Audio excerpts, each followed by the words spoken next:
Oh my gosh, we got a show for you guys. We got a big show, and my cat is here to hang out or not. Never mind. Never mind. I thought my cat was going to be cool today, but I guess not.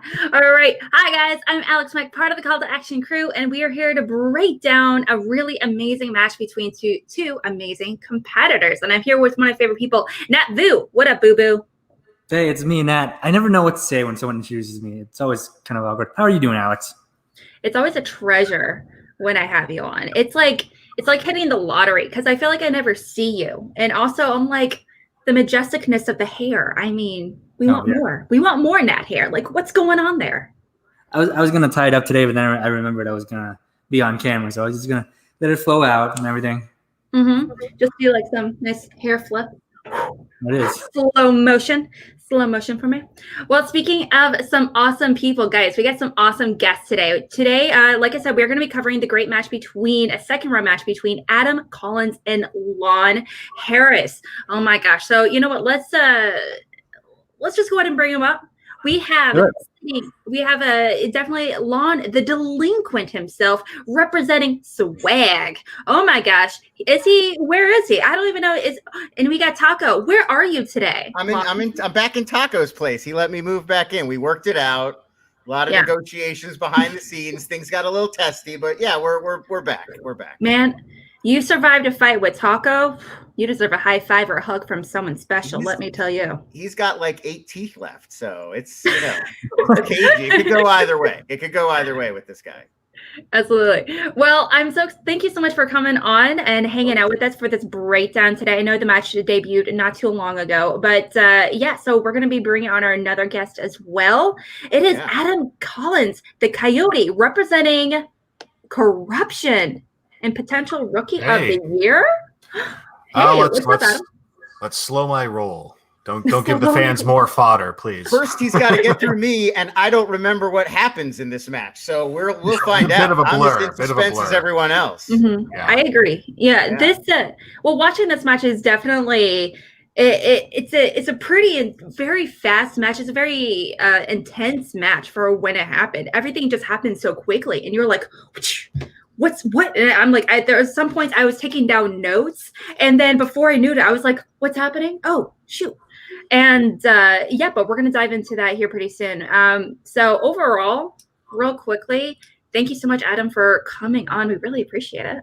Yeah. I'm thrilled to be here. I'm happy to see Lon again. And I wanted to match the delinquent as much as possible, so I got my cat Steve on the bed behind me. Nice. I don't know if you can see him. Am I blocking him? He'll show up eventually. Yeah, I feel like he's taking 5, but he'll be back. He skulks around. Yeah, I don't pay him rent, but yeah. Steve's gonna Steve, Oh, I don't pay him rent. I just stay here. I want to make that perfectly clear. There's no exchange of money. I'm sure you pay him with like cuddles, maybe pets, something. Maybe. No, definitely not. Taco doesn't tolerate that. It's not true freeloading unless it's absolutely free. I find. Very strict. And all about freeloading. I mean, you know that. You gotta have standards, right? I live by a code. Mm-hmm, absolutely. Yeah. Well, we're going to be jumping into the match itself here in a few moments. But before I kind of dive into that, Nat, I know obviously you're a huge fan of both of these competitors, one who's rookie season and one we've seen with another personality as well. So what did you think about, this match going into it? Oh, I absolutely thought it was going to be a great match. It didn't quite go the way I was expecting all the way through, but I did expect after round 1 them to be pretty much even, which they were. I was expecting Adam to win, but I would not have put it past Lon to pull through because Lon's very good, as you all know. But yeah, I mean, this match didn't go the way I thought it was going to go. Well, it's definitely an interesting match, because I do know Lon.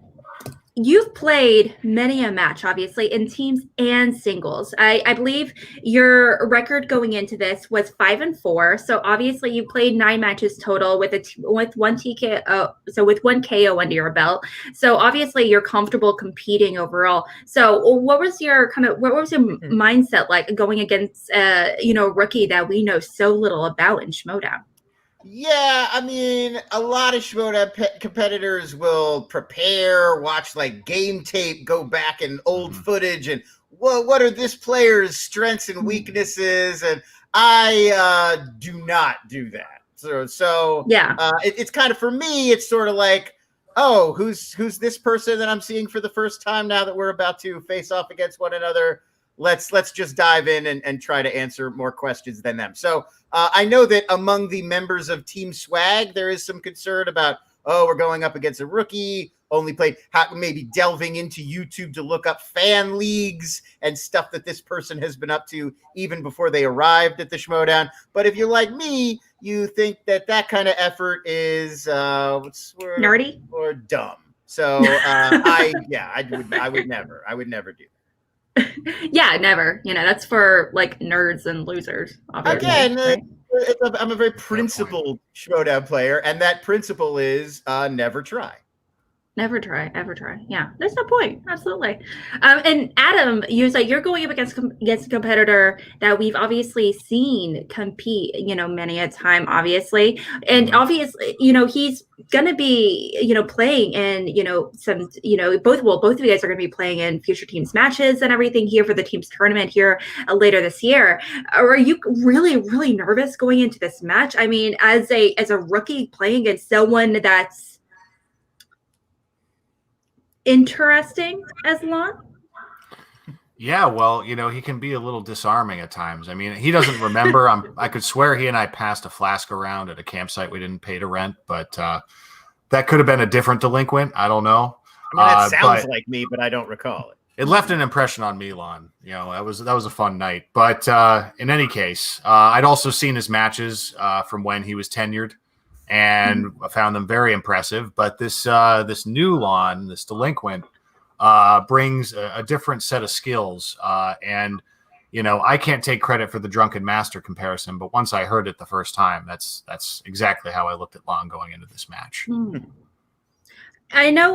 Well, I mean, I'm saying I'm not going to ask you your strategy, your like what you're using to apply to future matches as well, obviously, because that's information that's under lock and key, obviously, between you and Shannon and the other members of Corruption. Also, with that being said, did you pick your how do you kind of pick your slices and everything going into round 2, if you don't mind me asking? Did you pick them and thinking about taking consideration one's weaknesses, or did you kind of pick them and be like, hey, 100% I feel confident in this and this, confident enough that there's be no option of steals or whatever it might be? Because I saw that IG slice and I was like, I bet that's him. Lon, are we allowed to put strengths on the wheel?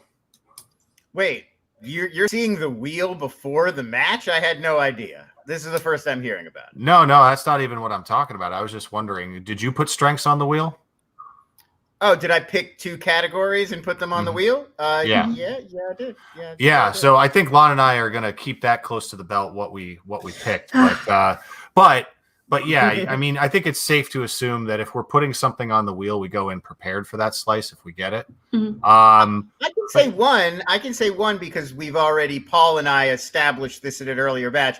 Adam Sandler. I did put the Adam Sandler slice on the wheel. I've been open historically about that. Paul and I both have seen a lot of Adam Sandler films, kind of studied up a little bit on Adam Sandler. I did put one other slice on there that I would rather not say.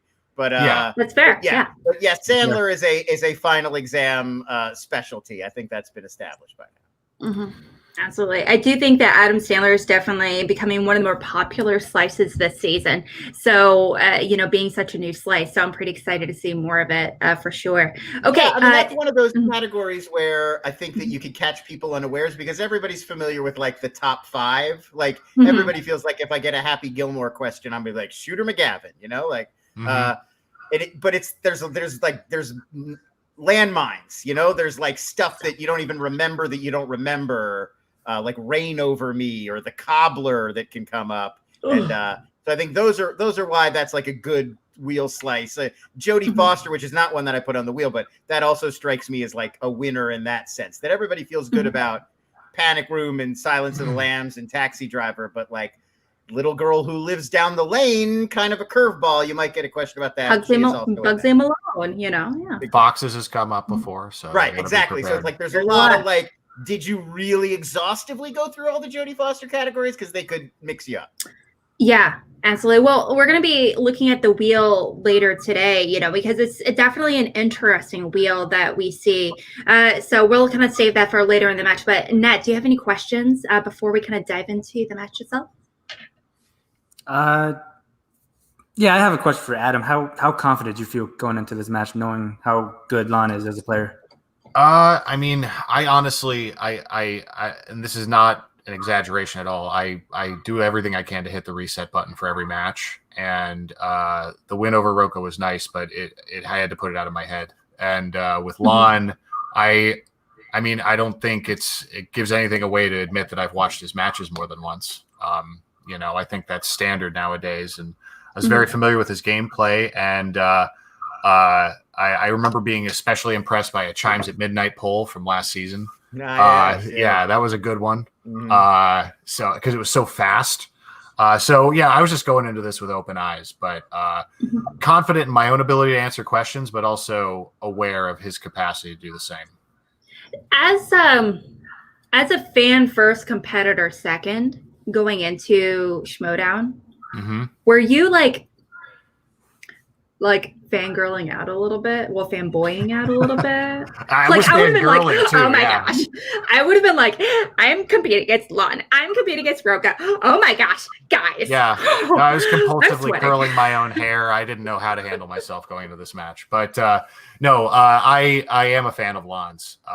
And both from what he's done in the Schmoedown, his years on Screen Junkies. So yeah, I mean, it helps to have gone to the live events and gotten past the initial excitement of meeting these people you watch on all these different videos and realizing they're people too. But there's still the legacy factor, and I definitely there's always intimidation when you're playing someone who's experienced and capable as Lon. I mean, that is also in my rider. I'm like, during my appearance, Adam should be very impressed to be meeting me. Yes. It's like one of the, and I want a bowl filled with 1,000 green M&Ms. It's in that list. Yeah, and I loved the Phil Collins reference in the promos. So I was like, I don't know why, but that actually, that poll randomly, I don't know why, but I busted a gut when I heard that one in the promo. I was writing my notes and I heard that and I rewinded it so I could hear it again. But what can I say? I love me some Phil Collins, and that includes Phil Collins jokes. All right, let's go ahead and get down to it. And like I said, if you're not familiar with how we do these breakdowns, we kind of skip through all the promos, all that good stuff, and get down to the match itself. Please let me know if there's any section you kind of want me to pause, or if you guys want to chat about a particular question, whatever it might be, and we're more than happy. All right, is the volume okay for you guys? On whatever writing surface that you or the dog Sounds good to me. All right, perfect. 3 usages of the JTE rule throughout the duration of the match. JTE rule, use it if you need to get that answer from the back of your brain to the front of your brain. It buys you time. Lon, how is Jete these days? Have you had any correspondence? I really have not, other than, the internet where we all see him. I know, he's living in the Midwest now. He was not working still the last time I heard him because he's living kind of rent-free. So just hanging out, just watching movies and, adopting a upper Midwest lifestyle. Oh, very nice. You need to get him back in the mix. Yeah, I'd love to upper see Midwest. I mean, now that we're all competing remotely, I would love to see him jump back in. Yeah, we're missing out. Yeah. And Mr. Collins, how do you do? Are you guys excited for some of the new there's a horror free-for-all match situation coming up pretty soon? I know there's going to be, which I thought was really awesome to see, especially after conversation, how people were asking for a horror movie league specifically. And I know they just announced not too long ago, Christian announced how on Twitch they're going to be doing a Bachelor exhibition match. So that's going to be fun. Oh yes, yes. Lon, you're front and center for that one, right? For the Bachelor exhibition match? Oh yeah. I already put in my name. Please listen. I really only seasons 8 through 13 really my specialty, but we'll see. No amount of studying would help me with that game. No, I've really never watched even a season of The Bachelor, so I would be useless. I've never seen anything from The Bachelor, absolutely personally. Yeah, I don't know. Are you guys Sorry, go ahead, Nat. I was just gonna say I'm more of a Big Brother guy. Yeah, I I've never seen like Big Big Brother. Brother. I've seen more Big Brother than The Bachelor for sure. More universal appeal for Big Brother, I'd say. Well, Big Brother's more of a game. Like I think there Mhm. is that aspect of Big Brother where you kind of wonder like how would I do at this game and like what's the strategy but like out of household and all that. Whereas Bachelor is just like is which skeevy dude is the lady gonna like best, and it's just like I don't know. It's hard to I guess that's Bachelorette. Bachelor would be like which lady is the dude gonna like best, but you get what I'm saying. Both fine programs. Wonderful entertainment. It's so funny to me when they do like profiles on some of the people in The Bachelor. It would be like an entrepreneur that or it would be like a professional bodybuilder or something. And in real life, we find out they go to the gym like once every 6 months or something like that. It's the most like Vegas, like weird descriptions for some of these people. Right. Yeah. Mm. This is question really actually, I heard this question wrong the first time he read it, and I wrote down Lee Daniels for some reason, thinking he was asking who directed The Butler. And then I realized Lee Daniels' name is in the question. That can't be it. So I real quick managed to change it. That's a and got good it catch. in. Oh, that makes I got sense. it in. Repeat. Yeah, Mhm. that was the, and you can see I had like what am I doing? So yeah, that was the explanation for the JTE there. I don't know. I just sometimes you're just trying to get it so quickly that you don't listen exactly to how the Right. question is phrased. Yeah. Have this you not- guys? Yeah. Mhm. Go ahead. Have you please. ever learned to like speed write efficiently? You know, obviously you want to avoid any kind of Jane Fonda situation, obviously. So have you guys like learned to try to speed write? You know, if like really nice. I mean, I write as best I can. I do all caps because my lowercase handwriting could be harder to read when I'm rushing. So that's just me playing it safe. But no, I think I could take a page out of like Marisol's book. She's like so good at writing really fast, and then turns it around. It's perfect. I don't know how that's possible. Yeah, Well, Marisol's also magic, so.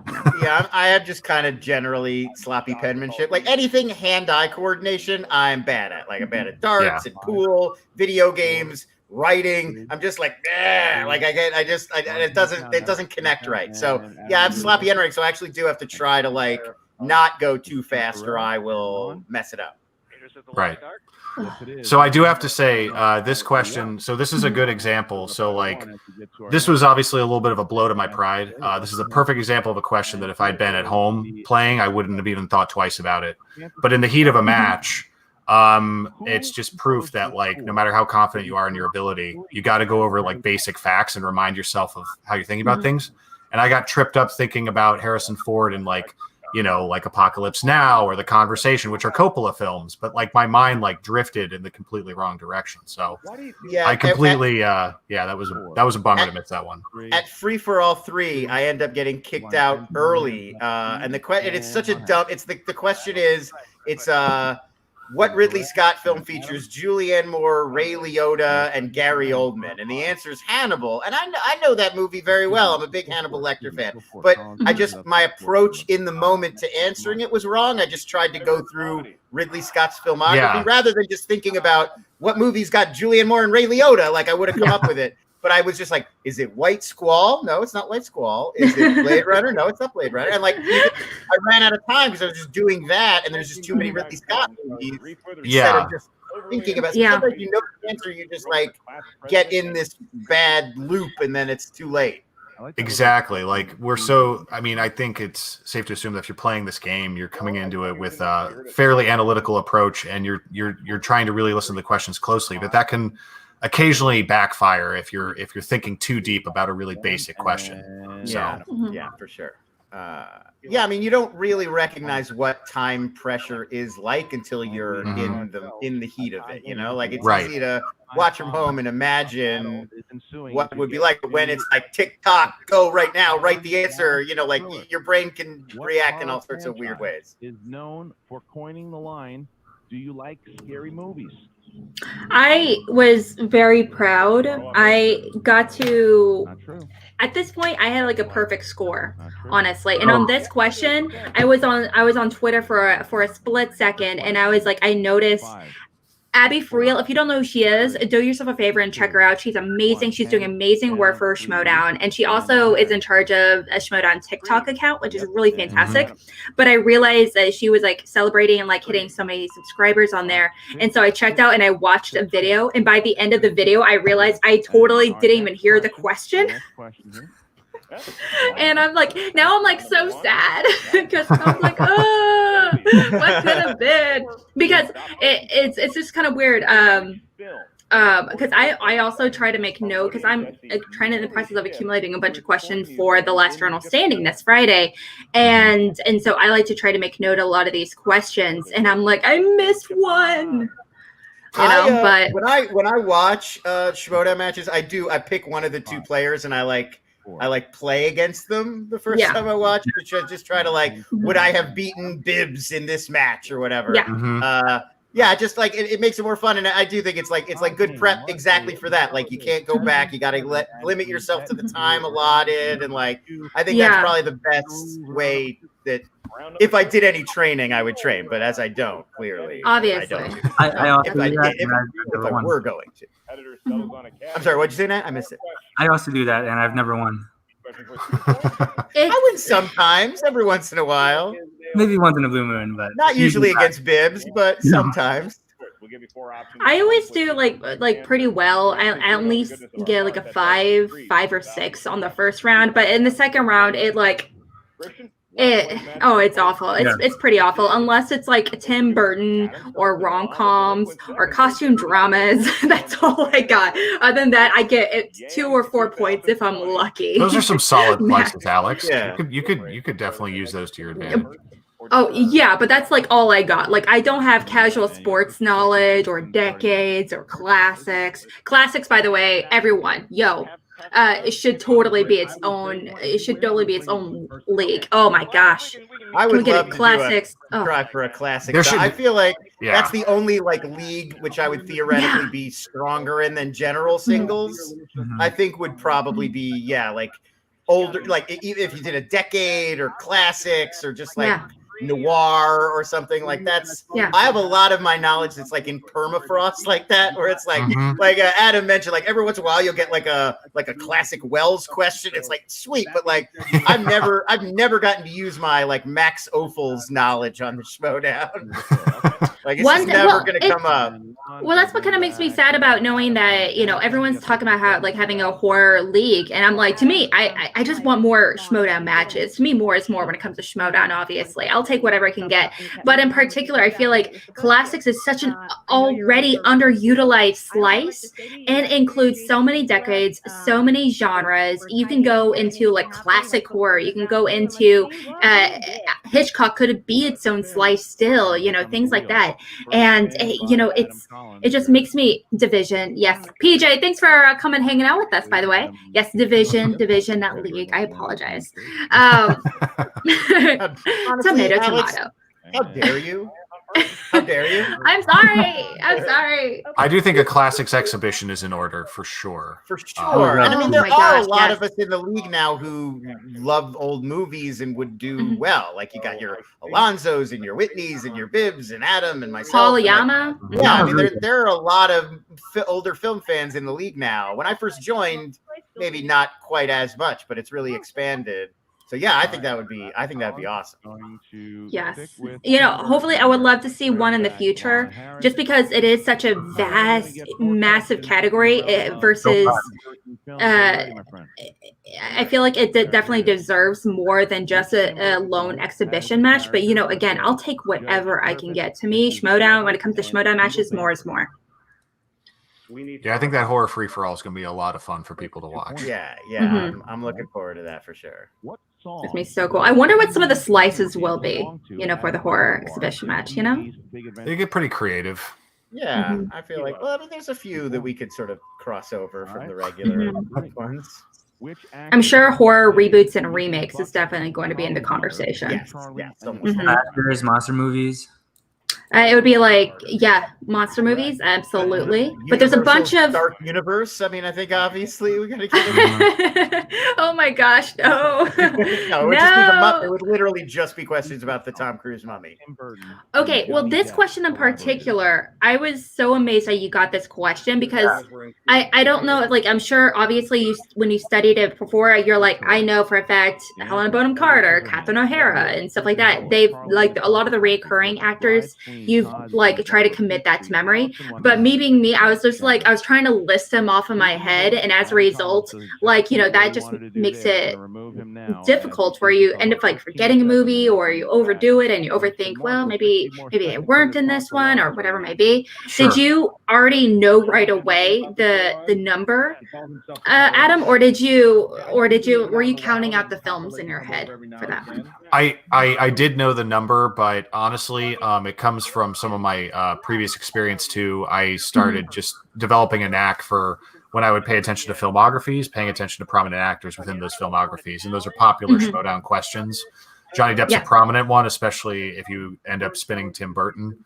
So, you know, like, yeah, I just committed certain actors' number of films to memory, and he is one of them. So yeah, I do feel like that question is one that is probably gettable in the moment, just because their projects together are so notable that you could probably remember most of them. Except, I feel like Corpse Bride is a real, like, you got. That's why I had the disclaimer about yes. animated. Like, right. You gotta, that one is a curveball that if you just don't happen to have remembered specifically that they did that animated one, I could easily see missing that when you're like, okay, Edward Scissorhands and Ed Wood, and then, you know, Sweetie Todd and Sleepy Hollow, like the big famous ones you could get easily like, he's the voice in Corpse Bride.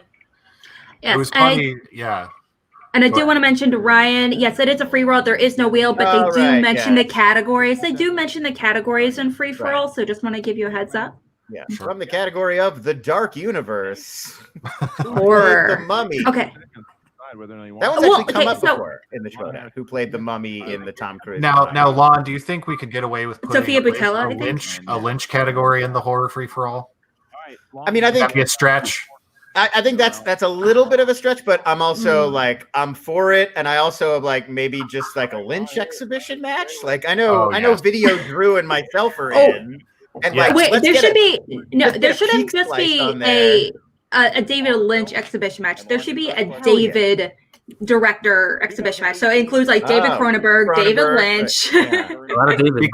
Because there's not a Lynch David slice. Fincher. Yeah, there's not a Lynch slice yet, so I'm not afraid to be effusive with my love about his filmography and Twin Peaks in general. I picked up those vibes from you and Video Drew, Lon. So it's hard not to. Yeah. But that Twin Peaks: The Return is like one of my favorite things in the past few years. Yeah, incredible. So yeah, I mean, I feel like that's another example of like, there's a lot of movie knowledge that gets used in the Schmoedown, but there's a lot of knowledge out there that's not quite being tapped yet that I feel like we could unleash on the masses at some point. A Herzog slice would be amazing. Yeah, this question in particular. A lot of Resident Evil this season, Yeah, because I do like I did a Screen Junkies video that's like, here's all the Resident Evil movies. So like these are fairly fresh in my mind, and I had it down to 2. I had it down to Afterlife or Retribution, and I knew that multiple choice wouldn't help because they're both gonna be multiple choices. So you just have to just go, and 50-50 chance I just went with the wrong one. So that one's gonna haunt me. I guess Afterlife and its Retribution. Well, honestly, I do think that horror is definitely a very deceivingly difficult category, because a lot of people grow up thinking that because they're fans of horror, they're going to do well in this category. But there's so many horror thrillers, straight horror, torture porn movies. You can go into horror parodies. Yeah, there's so many subcategories. Action horror, especially. Action horror, comedy horror. Yeah. And it's a little bit luck of the draw. And I mean, like you can see my score is not great. Like I kind of ran into and the frustrating thing is, so Resident Evil is tough just because there's 6 of them, and I was like 100% sure. I knew it wasn't the first one. I knew it wasn't Apocalypse, and I knew it wasn't Final Chapter because that's 6. So like those were eliminated immediately, and then I was like, Extinction, I'm pretty sure is 3, so I put that one to the side. But it's like, what are you gonna do? But Suspiria was also very frustrating because I love that new Suspiria. I have it, It's just, it's like late Cold War. The Berlin Wall hasn't come down yet. So it's like, Right. it's like mid to late 70s or early 80s. And again, it's like a 50-50. You just got to like pick one because they're both going to be multiple choice. This one I didn't feel as bad about because like it has legitimately been 15 years since I've seen. I don't really like the 79 Amityville Horror. And I thought at first when he first started reading it, I thought the question was going to be what's the name of the imaginary friend, which I did remember was Jody. So I was like, yes. And then it's like, what kind of animal? And I just like drew, a complete blank. Like I just did not, this information was not in my brain at all. Like what kind of animal is Jody? So I was also very impressed when Adam seemed to know it immediately without even thinking about it. Amityville Horror, made an impression on me at a younger age. I saw it a little too young, and the whole pig thing creeped me out. So it's stuck in my memory. Not one of those horror movies that's really meant a lot to me or stuck with me. Like if we got an Omen question, I'm right in there. But and again, like I'm sort of generally of the opinion that the vast majority of people in the Schmodown are capable of beating the vast majority of other people in the Schmodown, and it really comes down to what numbers you're picking in round 3, what wheel slices you're getting. Are you just getting the questions that you can get on a random given day? Like I think you see the Facebook fans and everybody wants to draw so many conclusions from each individual match, but it's like sometimes the wheel just goes your way and sometimes it doesn't. Obviously Adam doesn't really miss very much, so I'm not saying this is necessarily true of him, but I would say like there's the cream at the very top, and then there's maybe some people who could use a little bit more work, and then there's like the vast majority of everybody's in the sticky middle. Yeah, I think the way this really difficult. I think the way this match went was an exception. It's not. I wouldn't expect it to go down this way in a rematch at all. And yeah, I know that Lon knows horror movies. I just lucked out in this particular match.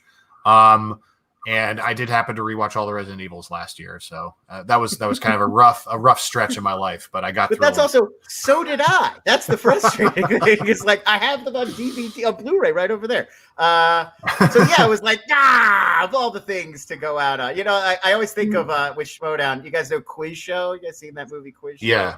I love Turturro in that movie. They're like, you got to throw it, and they want him to get Marty wrong. Like, what movie won the 1955 Best Picture? And he's like, not Marty. Don't make me lose on Marty.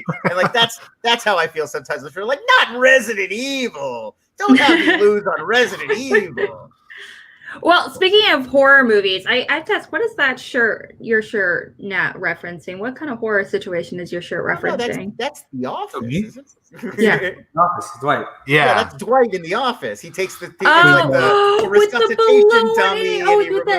Not baloney, with the dummy and the thing, and he's like, it's creepy. It's referencing Silence of the Lambs, right? Yeah. But this is clearly supposed to be Dwight Schrute on the shirt. Yeah.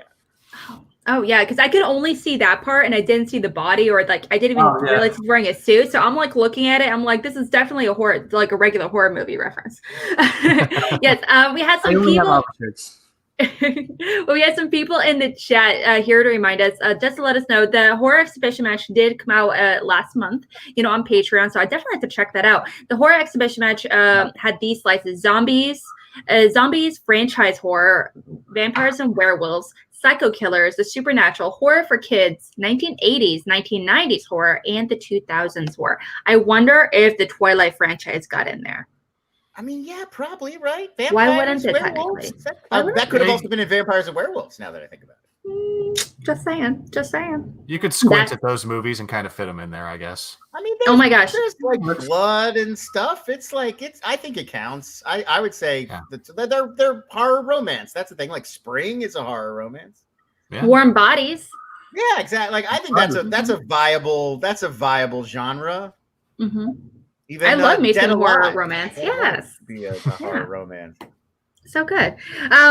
Okay, so overall, like I do want to real quick kind of focus on the second round, with the wheel. So the wheel slices they had were 2010s, Tim Burton, Eddie Murphy, a super underutilized slice. I hope to see more of it. Inner Geekdom, Meg Ryan, Adam Sandler, musicals, Amy Adams, and sports horror. Now, I know we kind of talked because I'm not looking for specific strengths or anything, but looking at this wheel, this is a very interesting wheel because there's quite a few actors and actresses like hyper specific. Okay, got Amy Adams, Adam Sandler, Meg Ryan, and Eddie Murphy. Like 4 actresses in particular, specifically their individual filmography. So it's kind of an interesting wheel. What did you guys think of it initially when you saw all the potential categories? Adam? Yeah, I mean, more actors than are normally on the wheel, but that's not always a bad thing if you know their filmographies. I mean, we all get access to a master list, and we're all free to kind of just at our discretion try and focus on those categories as much as we can. And I think it makes sense to do your best to prepare if actors show up, just because it depends on their filmography. Some have 100 movies, some have 20. But I think it just makes sense to be prepared for those as much as possible. But when I saw that wheel, I mean, it was interesting how it was weighted. That's for sure. Mm-hmm. Yeah, I mean, I will say Meg Ryan is another great example of one of those like landmine, minefield sort of categories. Like, I feel very strong about like the Tom Hanks, Meg Ryan collabs, like Gimme a Joe versus the Volcano Question. Like, and I saw all of her stuff in the 90s. Like, I could do IQ. I could probably answer like Addicted to Love or whatever. But there are a lot. Like, she's in a lot of like random little like The Presidio and Proof of Life and Against the Ropes. Yeah, and it's just like, I don't know, unless you are specifically like, I am going to prep Meg Ryan and make sure I'm familiar in some way with all of these movies. Like, I don't know, like I'm going to get an Inner Space Question, but like there's a lot of those kinds of ones in there. So like Amy Adams, I think just because it's a little bit of a shorter filmography, it's a shorter career, only really about a decade to 12 years of really being active in Amy Adams. I just think that one's a little bit less intimidating. Like you can come like Arrival, Nocturnal Animals, like these are going to come up. Yeah. So that's my take on like the actors. Like if you've got an Eddie Murphy length filmography, you're an intimidating pick unless I'm very specifically prepped for you. Because Pluto Nash is out there. It's waiting for you. Yeah, you got to go back and look at Meet Dave and things like that. Metro and like Vampire in Brooklyn and like stuff you don't even remember off the top of your head that he made, but he made Bedtime Stories or no, that's Adam Sandler. He did another one. I was like, what's Imagine that. Imagine that. Exactly. Vampire in Brooklyn. I can't remember off the top of my head. Wes Craven directed Vampire. Yep. Wes Craven. I always get those two mixed up. I shouldn't, but I do. Chef's shouting out a great Amy Adams movie. I think it was one of her breakthrough. It might have been her debut, Junebug, which is terrific. And it's totally not her debut. Oh, well, anyway. It's her debut. Her breakthrough. Yeah, well, her debut, that was like her second or third movie, I want to say. Her debut was actually a 90s mockumentary known as Drop Dead Gorgeous. One of my favorite movies of the 90s. I love that movie so much. I love it. But so Junebug was her coming out party. It was like her breakthrough. Oh, 100%. Like, Amy Adams. She's great. Put her on. Future star. Yeah. Why did she say that? Well, we are going to be okay. Well, so you guys are both going into the teams tournament. So no big deal. No big deal. Obviously, Lon, you are paired up with Paul. I'm a former singles champion. So how do you feel going?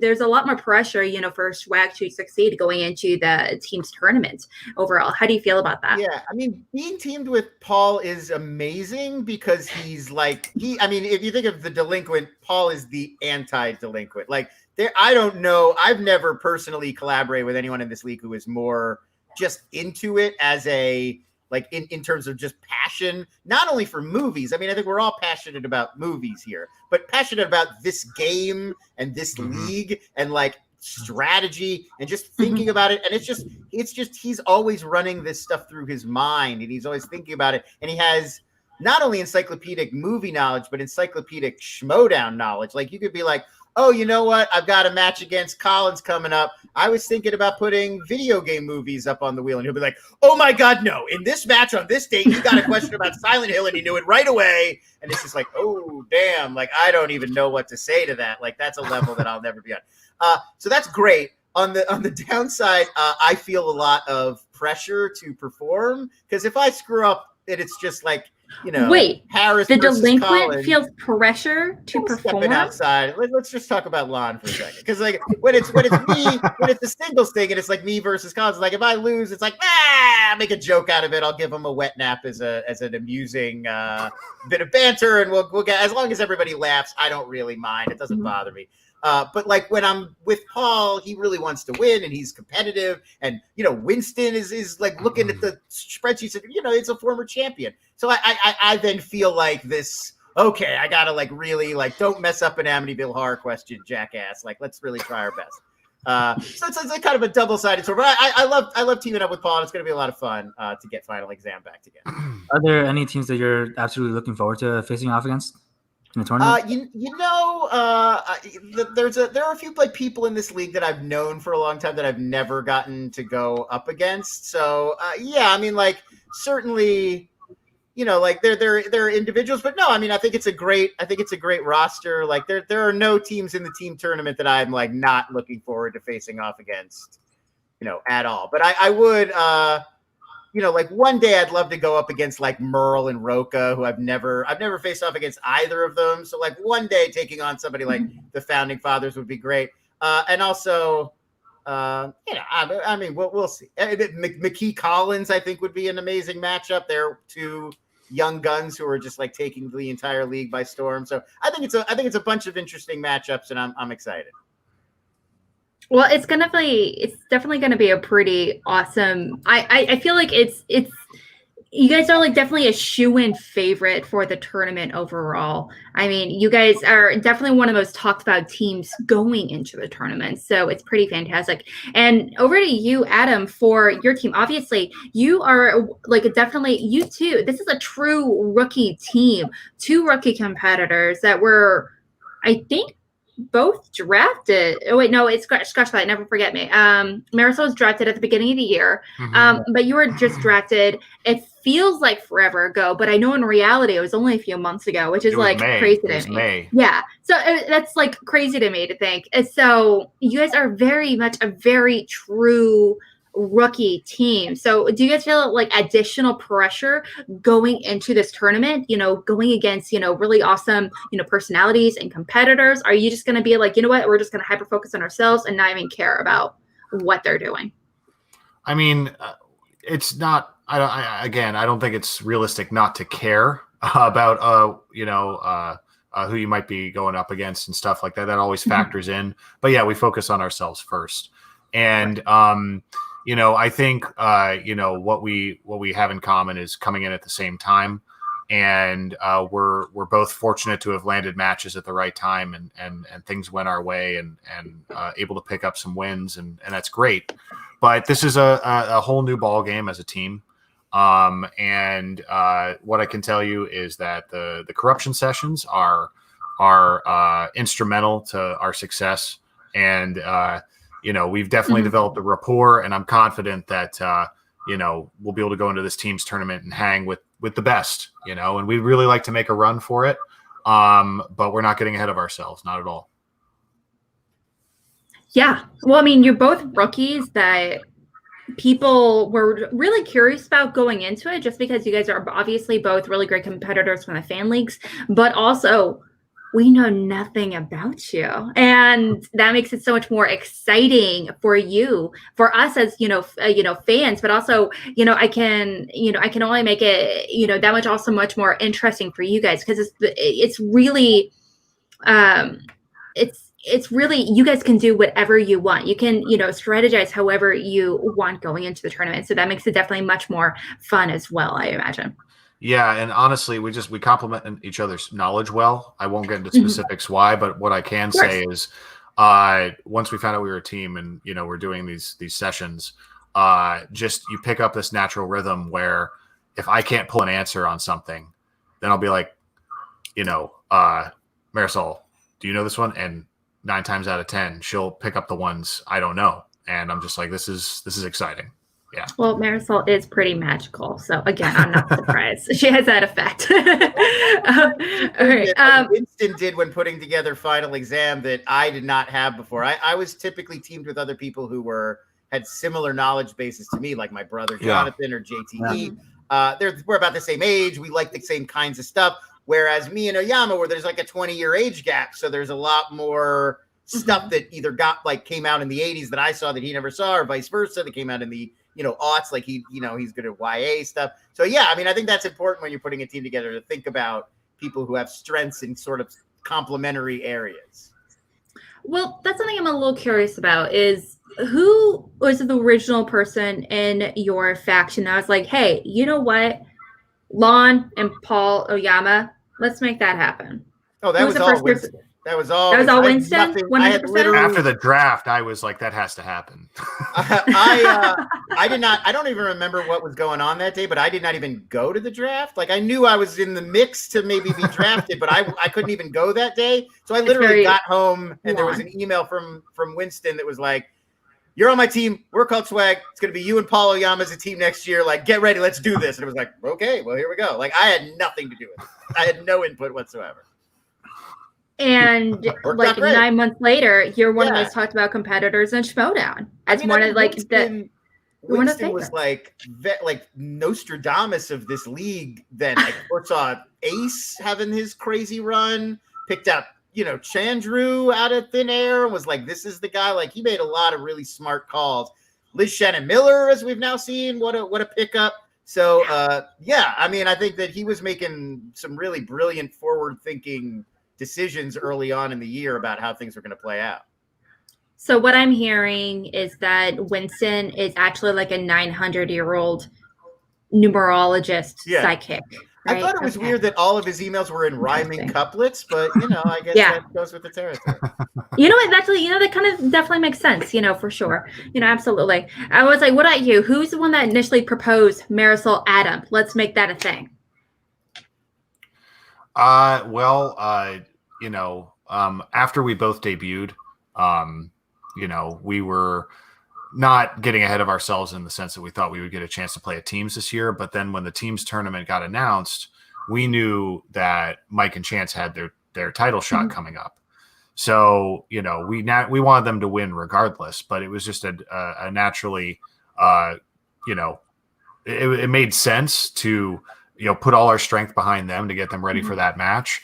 Because if they won, not only would we be happy for them, but everyone could win potentially, because it would open up a chance for another team to get out there. Now, we weren't ruling out anyone else in our faction, but we were hopeful that we might get a shot since we had both debuted in the tournament.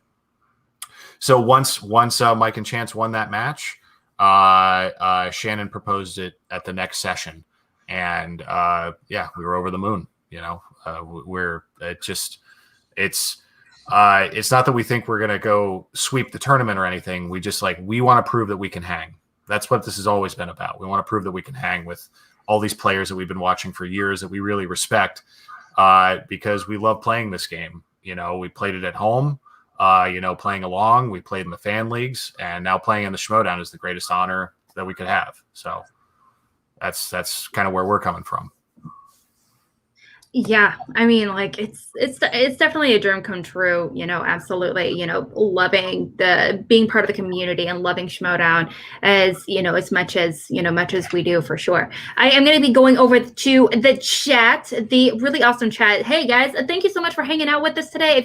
I know there's a lot of people that are in the chat that just jumped in, just a few minutes ago. So thanks for coming on. We just broke down the match as well. We're doing a little bit of a Q&A right now. Now that we just kind of finished up breaking down the match as well. Now, so if you have any questions, comments, concerns, whatever it may be, please let us know. Now, also, we also have the Streamlabs open. So if you want to make any donations or anything like that, we'd really appreciate it. We have the link in the description box already open. Oh, that little chunk taco, so cute. he's very passed out. I don't know what he did today that got him so zonked out, but there he is. You know what? Clearly, Taco's having a hard life. Look at that. Oh, Yeah, so like, cute. it's just exhausting to be here. Struggling.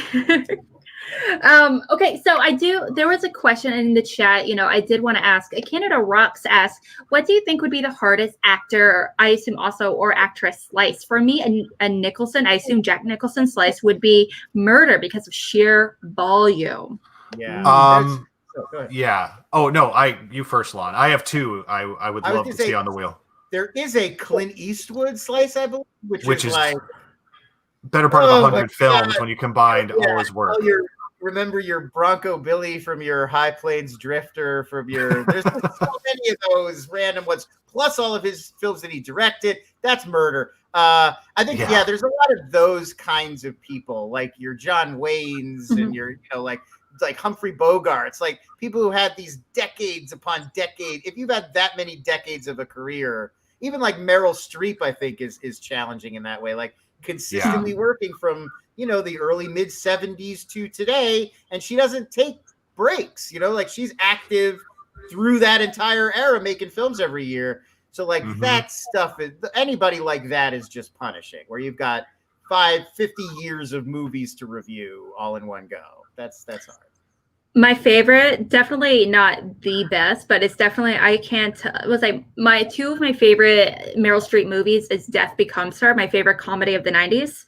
Severely underrated. The score by Alan Silvestri, directed by Robert Zemeckis, is everything. It's everything. But also, can't forget, she co-starred in a little weird rom-com revenge movie called She-Devil.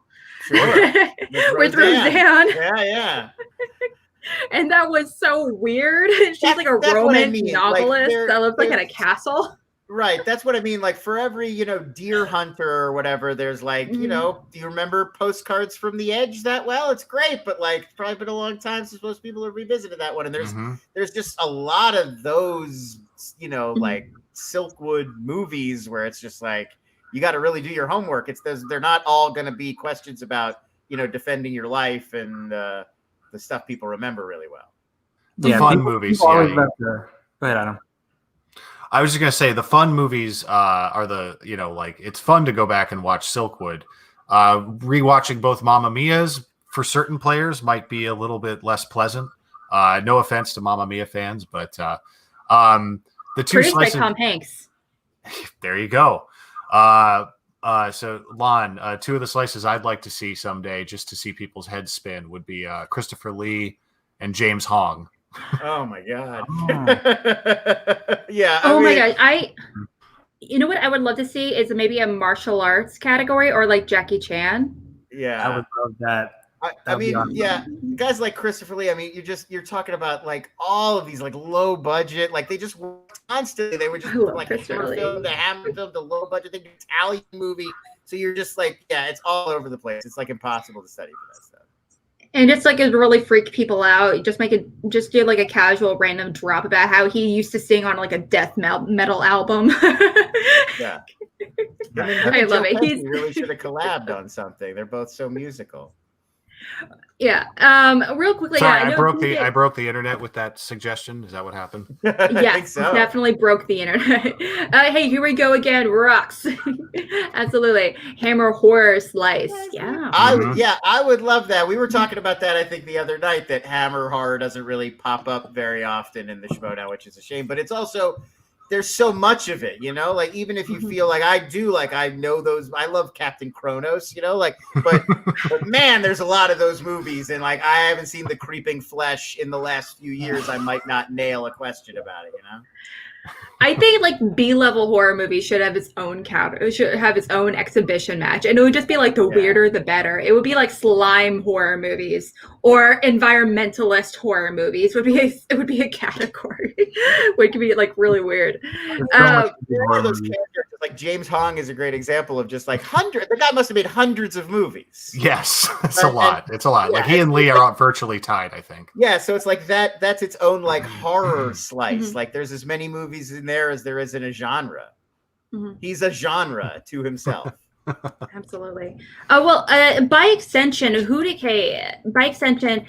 would be so. Thanks so much, Canada Rocks, for asking that awesome question. Who do you think would be one of the most harder directors? I think personally, it would be Spielberg, since now they're including producerial credits and things like that. That includes like for Spielberg, that's like a bazillion movies, since he's like he produced, Bumblebee from the Transformers franchise. Right. Supposedly, so that Spielberg, you also get that. I think to me the most dangerous thing is like false confidence. Like I'm gonna stay with Spielberg when I spin it because I feel like Spielberg, give me them Jaws questions. I know E.T. and you're forgetting that now you're responsible for all the producing stuff and like Always in 1941 and like there's a lot of that's a lot of films, like I hope you know Sugarland Express still. So yeah, I think that's where it really gets dangerous. Is like a director that feels like somebody that you're going to get perfectly, like a Ron Howard, but then you realize like, oh, wait, Ron Howard's made a lot of movies, some of them before I was maybe paying attention to the fact that they were being directed by Ron Howard. Or like Barry Levinson is another guy that's just like, it's a big filmography. It's not just going to be Men in Black stuff. So I think that's where it really gets dangerous, is when you inspire people to pick it because they think, well, I know that person's movies, like I've seen most of them, and then you know there's deep cuts they're not ready for.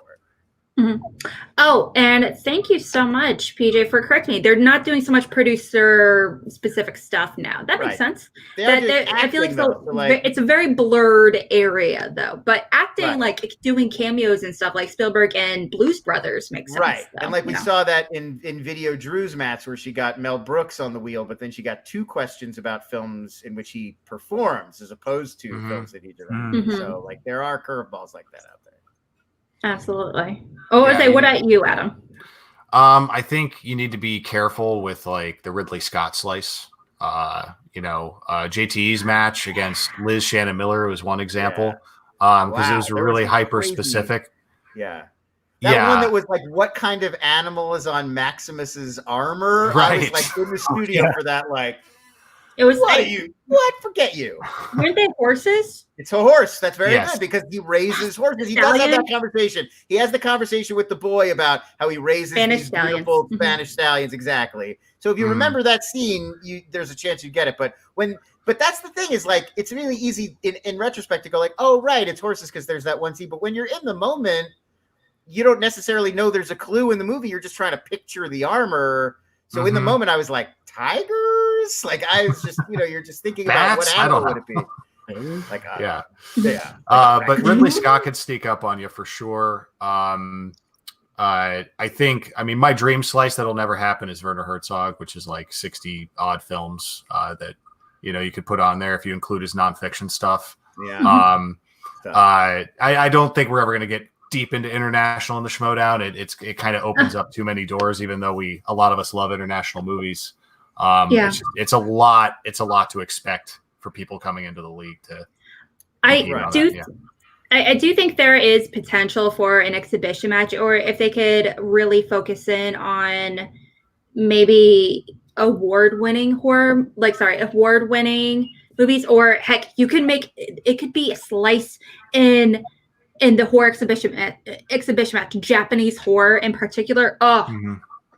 Yeah, I feel like that. Like you could take like a genre or a movement or a filmmaker and start working in, like, especially like, Asian or European directors that have brought, like if you did like a John Woo slice, I think that could also include like The Killer and like some of the Hong Kong films, and like.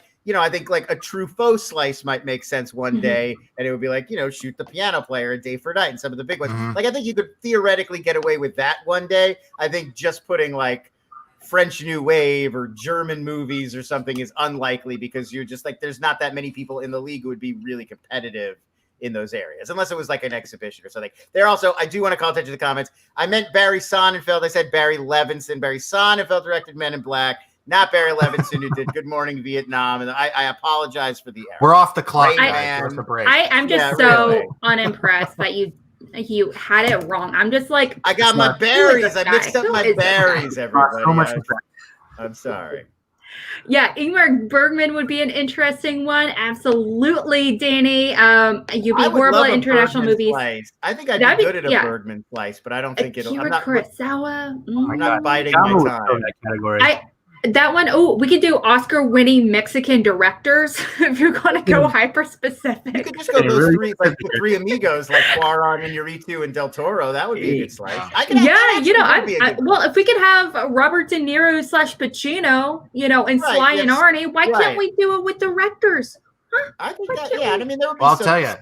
Yeah. Mexican. No, go ahead, Lon, please. Sorry. I was just gonna say you could get Kronos and Amores Perros in there, but it would also be, the Revenant in Hellboy 2. For sure. And I'm saying if you ever feel adventurous and you want to see some weird categories, check out some of the other leagues right now because, the competitors can essentially call their own strengths and they get very strange. My personal favorite I ran into once or twice was Julianne Hough movies. I was like, oh, okay. Oh yeah, that one. There is another one. One of my competitors, he went against someone who chose the Thin Man franchise, the Thin Man. Oh series, yeah, I Detective series. played. And I I was had to just deal like, with the Thin Man slice once. That was fun. And I'm just like, how- You got to prep for that. like the Thin Man series. Are you kidding? And it would be those like, all it's kinda like blend together a little bit it's like too. 10 detective movies from like the 30s and 40s. Yeah, I mean they're And I'm great, but like, wow, like the differences between each one, like Mhm. a lot of like Fast and Furious and Mission Impossible, you can sort of keep track by like, well, they go to this city or this stunt is in that one, but like the Thin Man, it's all kind of like quips and dinner parties and like that, like how do you mentally differentiate them in your head? That's tough. Yeah, those are tough to prep for, but those hyper specific things are fun to run into in those other leagues.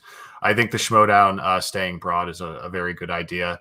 Yeah. But yeah, Kurosawa, I'm sure Oyama would love to see that someday.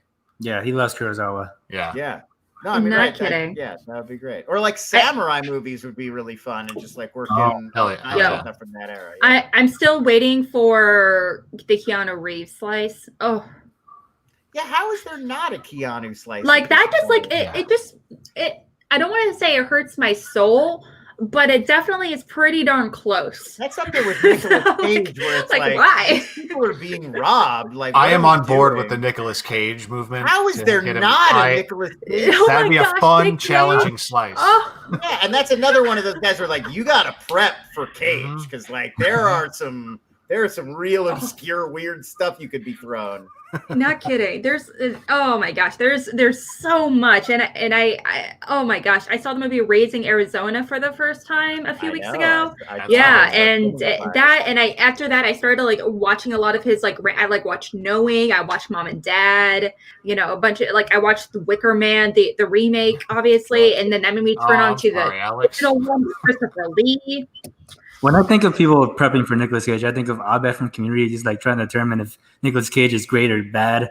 Like you're gonna go crazy studying for Nicolas Cage. It's great. I It's love those hard. movies. It's so You gotta hard. get in It's his so difficult. headspace. Yeah.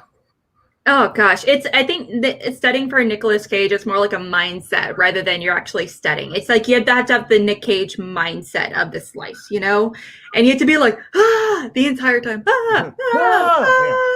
You'd have to break him down decade by decade. I think that'd be the strategy with Nick, because it's very distinct decade to decade. His body's a work, so. And you have to do this like a lot. I just saw that movie, Color Out of Space with Burton Meyer and Nicolas Cage. Yeah. Oh yeah. Yeah. So weird. Like I knew Nicolas Cage was gonna be crazy going in, but that movie takes it to another level. Yeah, Brendan has some good stories about Nick Cage, I've heard. So Oh, if you ever sure. get him on the How show could you soon, not? ask him Yeah. about it. We definitely need to. It's been a minute since we talked with Brendan. Absolutely. I can't wait to hang out with him soon. Okay, guys, thank you so much for hanging out with us. Oh my gosh, I'm so grateful you guys are, coming on. I know we scheduled this, I feel like last minute, and so just so appreciative. And so, Nat, my dude, one of my favorite people of all time, you're pretty amazing. You're all that in a bag of chips with that beautiful fluffy hair of yours. What shampoo are you using? Asking the important question. Regular Old Spice shampoo. Of course you are. Of course you use regular Old Spice. Of course you do. Okay. All right. We're going to be heading off, guys. Thanks so much for hanging out with us. All 26 of you guys that are watching this, thank you so much. Please give this a like. Please subscribe. Really appreciate it. And, leave us a comment. What did you like about the match? What did not like about the match? What do you feel like you would have, what category do you feel like you would have aced in? I'd be very curious to know, how you guys played along and if you played along. All right. But guys, Nat, where can we find you? Your beautiful hair and everything else. You can find me on Twitter at NattyX44. You can find me on Twitch, twitch.tv/Nat_Vu. You can also find the channel on Twitch, twitch.tv/Call2Action. We're going to be doing a weekly Twitch stream every Tuesday from now on. So come join us. We're going to be talking about everything and anything. Everything.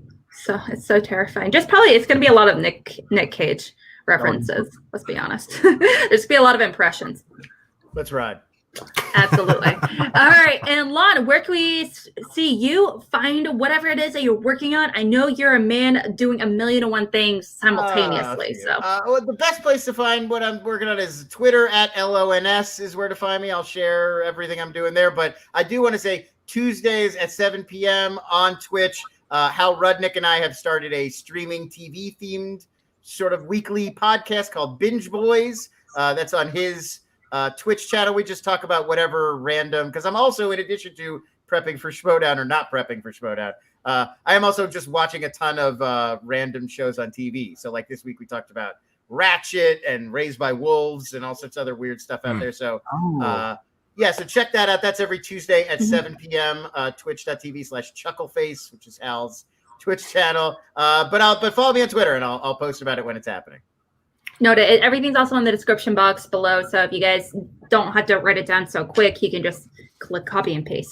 Just giving you a heads up in the chat. And Adam, where can we find you? Your beautiful, majestic beard and Steve, more importantly. First I have a question. Lon, are you still doing Casterly Talk with Ken?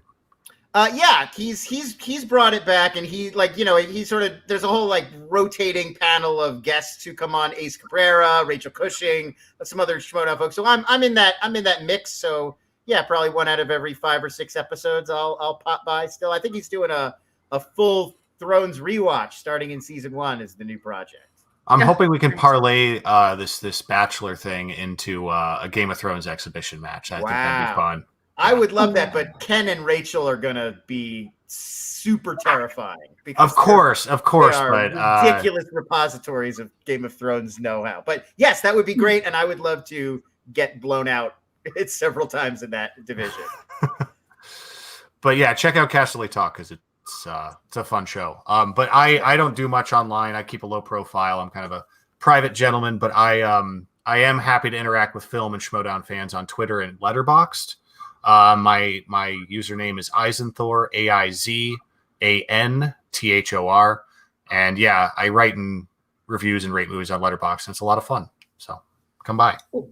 Letterboxd is definitely one of my favorite apps to use right now, and I love especially Video Drew's little reviews. Oh, yeah.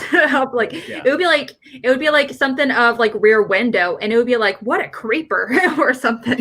Yeah, the master of the forward review. Yeah.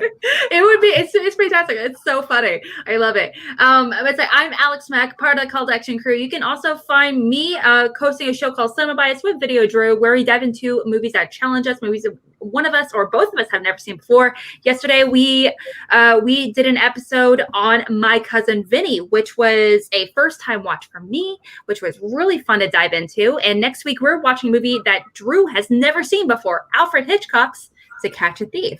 So it's going to be really fun. And also here this Friday, we are going to be doing something really, really fun. I have worked really hard for it. It's called, if I can see, if I pull it up, it is our last general standing. It's our first ever movie trivia battle royale situation. A lot of people from the Action Army are going to be participating, and generals that are in patrons of Action Industries are have the option of participating. And right now we have like 25 competitors.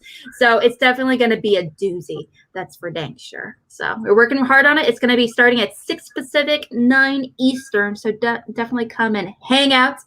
Stop by and let me know. All action themed, or is it No. general movie knowledge? General movie knowledge. I see. So how many Lucas Black questions are going to come up, do you think? How many? It's actually International action hero Lucas Black by my favorite actor. There's actually a few questions, several questions referencing the Fast and Furious franchise. It may or may not be its own category slice. Ooh, there you go. May or may not. Yes. So, guys, definitely come hang out with us. Really appreciate it, because this is it. We're gonna be breaking down the Ethan Irwin against Eric Zipper tomorrow at 6 o'clock Central, 4 o'clock Pacific, with Eric Zipper as our guest. So definitely come hang out. But guys, keep watching movies, stay safe, and wear a flippin' mask. Wear a mask. I love God. Wear a mask, guys. I would love to go to a park and a concert sometime soon.